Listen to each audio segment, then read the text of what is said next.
នេះគឺអត់ភ្លឺទេបងប្អូនទាំងគ្នាចឹងយើងការជាមកខប់នឹងចេញទៀតមក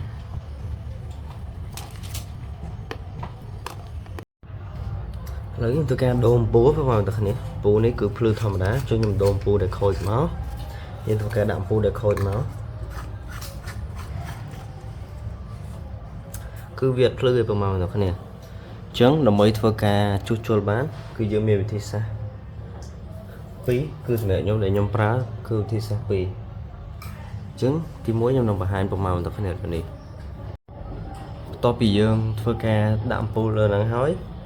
យើងធ្វើការយកអូម៉ែតមកប្រមាណទាំងគ្នាឥឡូវយើងធ្វើការយកអូម៉ែតរបស់ខ្ញុំមក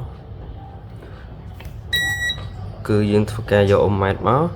យើងកាច់ទៅយើងចុចទៅក្លីបយោតប្រមាណទាំងគ្នានេះគឺ diode អញ្ចឹងយើងធ្វើការដាក់មកហើយអូខេ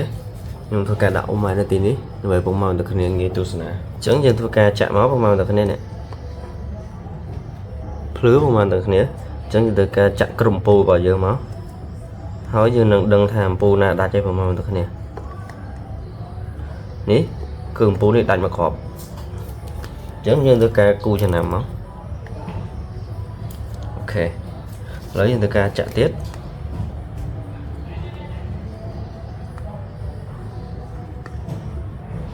យើងធ្វើការចាក់ទៀតមកប្រមាណទាំងគ្នាចាក់តទៅអស់អូខេពូនេះភ្លឺនេះក៏ភ្លឺដែរបងប្អូនទាំងគ្នាអញ្ចឹងធ្វើការចាក់ដែលខូចហ្នឹងនេះក៏ភ្លឺដែរបងប្អូនទាំងគ្នាដោយសារតែយើងចាក់អត់ដល់អញ្ចឹងណាអញ្ចឹងតទៅទៀតយើងធ្វើការចាក់តាមថែមទៀតមកនេះពូនេះគឺខូចបងប្អូនទាំងគ្នានេះគឺអត់ចេញទេនេះក៏អត់ចេញអត់ចេញអត់ចេញចឹងយើងត្រូវដាក់ថយក្រោយមកចេញនេះគឺអត់ចេញទេបងប្អូនគ្នាអញ្ចឹងគឺយើងធ្វើការផ្សារពូនមួយមកពូដែលខូចនេះហើយបងប្អូនគ្នាយើងធ្វើការជាវាចេញមកអូខេ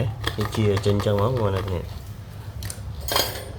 ទៅទៀតយើងធ្វើការផ្សារសំណចូល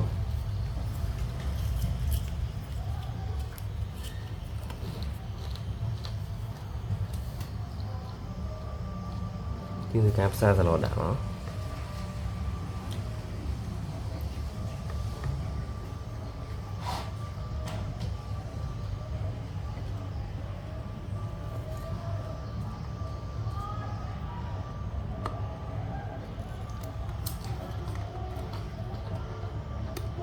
ថាក្បាលផ្សារសឡយើងពិបាកផ្សារមកមិននេះវាក្តៅ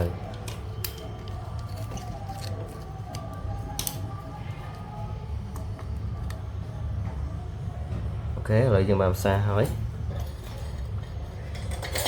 យើងធ្វើការចាក់ទៀតនេះគឺខ្ញុំចាក់ទៀតភ្លឺ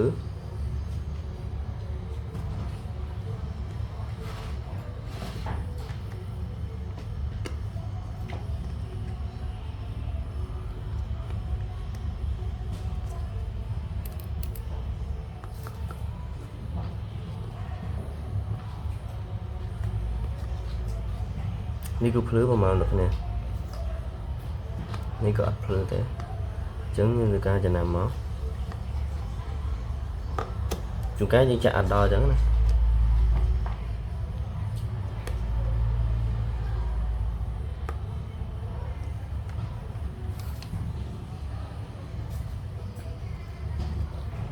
អូខេយើងចាក់នឹងចំណុចតិចភ្លឺ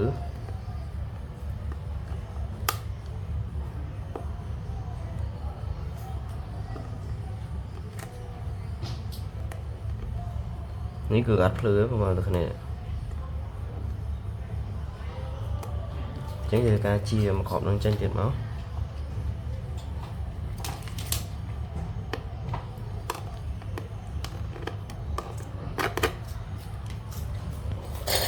ទៅទៀតយើងត្រូវការផ្សារចូលទៀតមកបងប្អូនទាំងគ្នា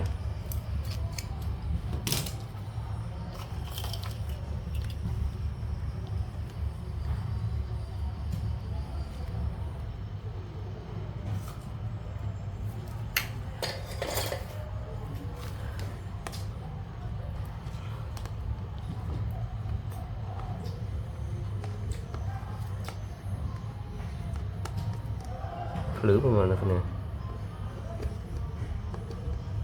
ភ្លឺ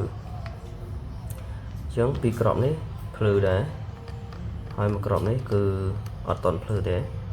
ឡូវនៅពេលដែលយើងហើយចេះយើងធ្វើការឥឡូវយើងធ្វើការចាក់នេះមួយគឺយើងធ្វើការត្រឡប់មកបងប្អូនទាំងគ្នាភ្លឺចឹងយើងធ្វើការបើកមកដើម្បីធ្វើការតេស្តនេះគឺភ្លឺហើយបងប្អូនទាំងគ្នាចឹងពូវិញហ្នឹងគឺ